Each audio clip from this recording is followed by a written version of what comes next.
Salut à tous les amis, c'est Jérémy. J'espère que vous allez bien. Et oui, ça fait longtemps qu'on s'était pas vus tous les deux comme ça, tranquille. Aujourd'hui, nouveau concept de vidéo.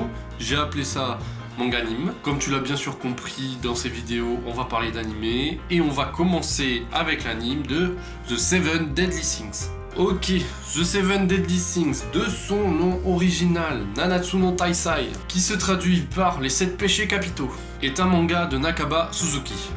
Comme la voiture.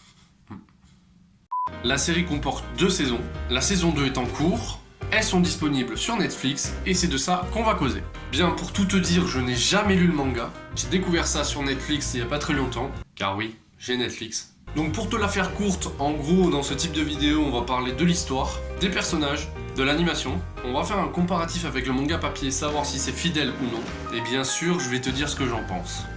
Bien, commençons par l'histoire. Dans le royaume de Lyonesse, les chevaliers sacrés, des soldats au pouvoir terrifiant au service de la couronne, viennent de trahir le roi. Elisabeth, la 3e fille du roi, comme de par hasard, elle a des gros tétés, réussit à partir du royaume et part chercher de l'aide. Son seul espoir, ce sont les Seven Deadly Sins. Un groupe de 7 anciens chevaliers surpuissants, cherchés depuis 10 ans pour un crime qu'ils n'ont pas commis. L'assassinat du général en chef des chevaliers sacrés. Elisabeth arrive un jour dans une taverne, le Bord Art, je crois que c'est comme ça qu'on dit, et rencontre le tenancier, un jeune garçon nommé Meliodas, et son cochon, Hawk. Et comme de par hasard, le garçon se trouve être l'ancien chef des Seven Deadly Sins. À eux deux, ils vont partir à la recherche des 6 autres Deadly Sins et tenter de défaire les chevaliers sacrés. Bien, pour tout te dire, quand j'ai commencé les 3 premiers épisodes, j'ai trouvé ça pas terrible parce que bon, l'histoire se met en place, y a pas trop d'action, c'est tranquille pilou. Mais arrivé vers le 4-5e épisode, ça part en cacahuète comme j'aime bien, et je peux te dire que c'est un putain d'animé. L'histoire est hyper intéressante. Plus tu avances dans l'histoire, plus il y a, on va dire, d'histoires annexes avec les personnages que t'as vraiment envie de découvrir, mais que tu découvres plus tard. Personnellement, je suis pas trop fan des mangas médiévals, mais je peux te dire que celui-là, eh bien, je le kiffe. Le mangaka a utilisé des croyances, des légendes pour développer son histoire.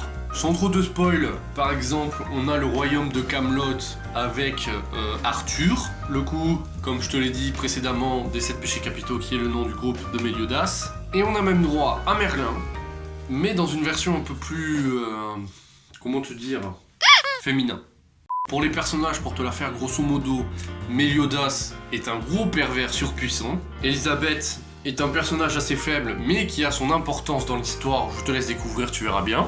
Pour les autres membres du groupe, on a Diane, le serpent de l'envie, qui est une géante qui est amoureuse de Meliodas. Il y a Ban, le renard de l'avarice. Le gars est immortel, normal. Ensuite, il y a King, le grizzly de la paresse, alias Harlequin, le roi des fées, qui lui est extrêmement faible sans son arme. Nous avons Bowser, le bélier de la luxure. Le mec a une apparence androgyne et extrêmement nulle dans tout ce qui est rapport humain, tout ça.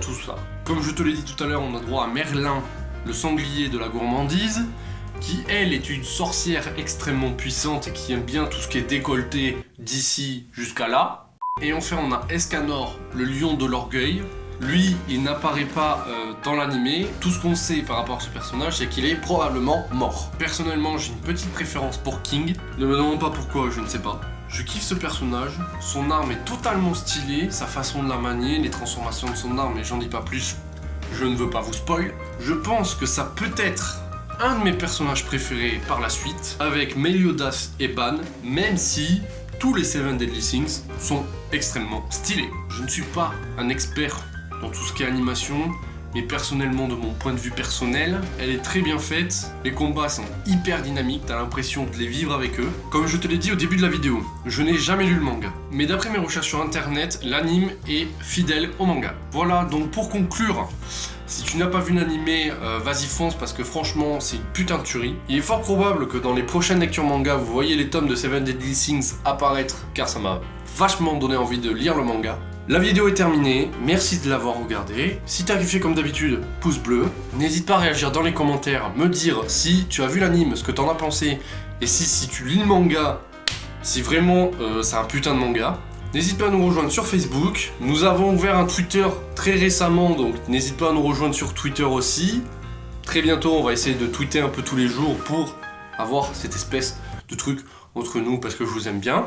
N'hésite pas non plus à t'abonner, ça fait plaisir. Et moi je te dis à très bientôt pour de prochaines vidéos. Ciao ciao.